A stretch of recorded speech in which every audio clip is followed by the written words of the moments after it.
Thank you very much. Merci beaucoup. First of all, let me just say this. We are all overwhelmed by what you have built here. Ashraf 3, what a tremendous achievement. Congratulations. Maryam Rajavi, distinguished guests, ladies and gentlemen, friends. I'm delighted to be back with you, the National Council of Resistance at Free Iran 2019. And I am delighted to be here because there are few causes in this world today more important at this moment than what you are pursuing. The right of the people of Iran to change their government and their right to do it through freedom and the power of the ballot box. Friends, in the year since we last gathered, the Ayatollah's regime has openly increased its enrichment of uranium. It has stepped up its support for its terrorist allies and proxies in the Middle East and around the world. And it has taken the suppression of human rights to new levels. So the need for change in Iran is greater than ever before, and the need for the work of this organization on behalf of the Iranian people is greater than ever before. The regime is now, friends, it is in the process of fomenting a new and significant regional crisis. Over the past several weeks, it has itself and through its proxies attacked oil tankers in the Sea of Oman, fired missiles at its neighbors, threatened global shipping, and shot down an American drone in international airspace. In other words, the regime is out to prove what you and others have long been saying, that it is the single most dangerous regime in the world today. Now, friends, how should we respond to that threat? There is only one way: to respond with a firmness that recognizes the regime's nature, that recognizes without apology or equivocation its extremism, its brutality, and its hatred. Sadly and dangerously, some in the world continue to seek to camouflage this and instead try to appease the regime. They claim to want to reach out to the regime's moderates. Friends, do we really lack that kind of intelligence to believe that anyone, a senior in a regime like this, senior in a regime of extremism, of brutality, and of hatred, could ever possibly be a moderate? It is ridiculous. The right policy, the only realistic policy, is firmness and strength. Impose sanctions, boycott its oil, designate it and its institutions as terrorist organizations, and do what my government did in Canada: close down the regime's embassies around the world.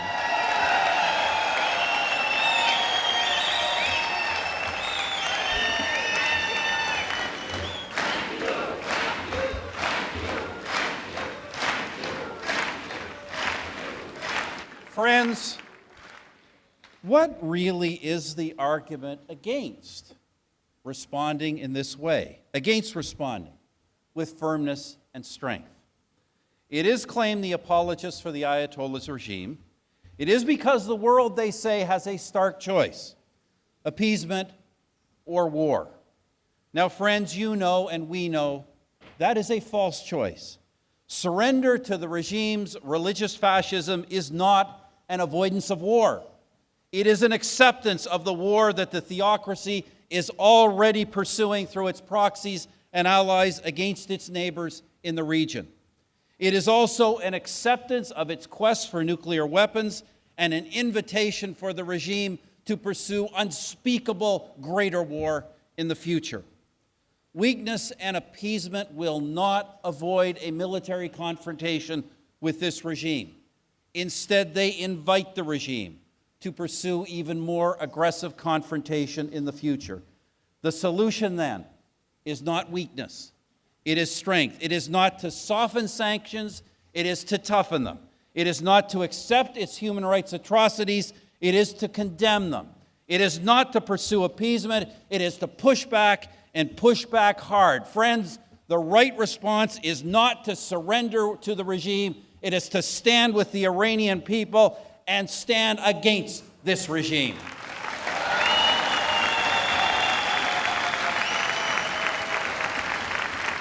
The religious fascism of the Ayatollah's regime will never be good for the world, it will never be good for the region, and it will never be good for the people of Iran. Its very existence means confrontation with the world, with its neighbors, and with its own citizens. Those are the people we must stand with. And that means standing behind the 10-point plan that Maryam Rajavi and the National Council have committed to. Democracy, pluralism, the rule of law, justice, human rights, peaceful coexistence, gender equality, private property in a market economy, the separation of religion and state, and a non-nuclear Iran.